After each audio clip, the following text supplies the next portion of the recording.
We live in a world where focus is more valuable than even your intelligence. How many hours a day you waste, or how many hours a week you waste. And the classic answer is something like 4 to 6 hours a day. You know, inefficient studying, watching things on YouTube that not only do you not want to watch, that you don't even care about, that make you feel horrible about watching after you're done. That's probably 4 hours right there. You know, you think, well, that's 25 hours a week, it's 100 hours a month, that's 2.5 full work weeks, it's half a year of work weeks per year. And if your time is worth $20 an hour, which is a radical underestimate, it's probably more like 50 if you think about it in terms of deferred wages. If you're wasting 20 hours a week, you're wasting $50,000 a year. If you look at many of the most creative and productive people on the planet, they are doing and working in such vastly different ways. Because if you want to achieve the results only 5% achieve, you've got to think and produce and behave like only 5% of the people on the planet. And the best people on the planet in terms of creativity and productivity are not spending their finest hours addicted to distraction. They are doing work that matters. They're not doing fake work, they're doing real work. And so if your life isn't everything it could be, you could ask yourself, well, what would happen if you just stopped wasting the opportunities that are in front of you? You'd be who knows how much more efficient. 10 times more efficient, 20 times more efficient. That's the Pareto distribution. You have no idea how efficient people get. It's off the charts. It's a constant storm to try to figure out what you're about, and you change. At 26, you're all about the hustle, you're gonna be a billionaire, this and that, and then you go to the bar one night and you fall in love. And it changes what you care about, right? And then you have a child, and then this happens, and then that happens. Things change.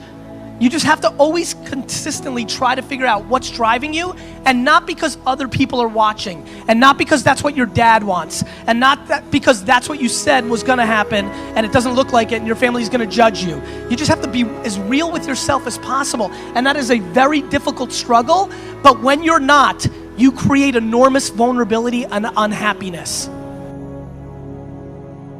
A lot of us get to work and we spend our best hours on our least important activities. We get to work and we start checking our social feed. We get to work and we check our text. We get to work and we chit chat at the water cooler about the latest TV show that we watched last night. And research has shown that the morning hours are when you have the most focus, when you have the most energy, and when you have the most willpower.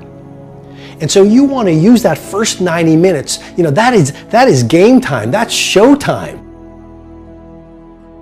It's more like you should understand how much potential there is within you to set that straight.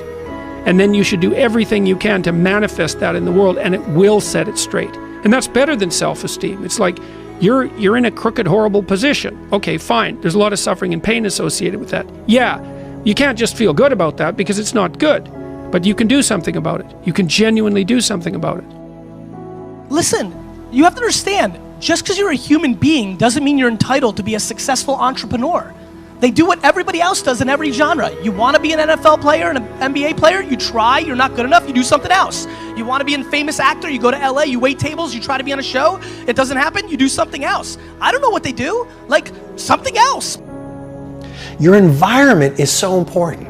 What I'm suggesting to you as the second piece of technology to really 100 times your productivity is this.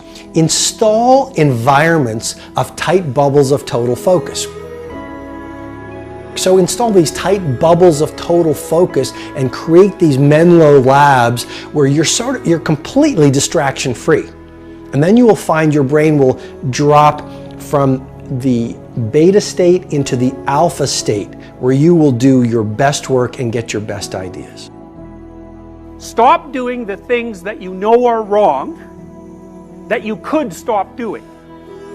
Right? So it's a fairly limited attempt. First of all, we're not going to say that you know what the good is or what the truth is in any ultimate sense.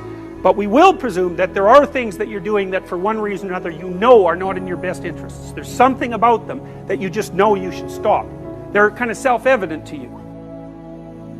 I am encouraging you to really adopt this thinking protocol of becoming a minimalist. Even your home, fill it with just a few things.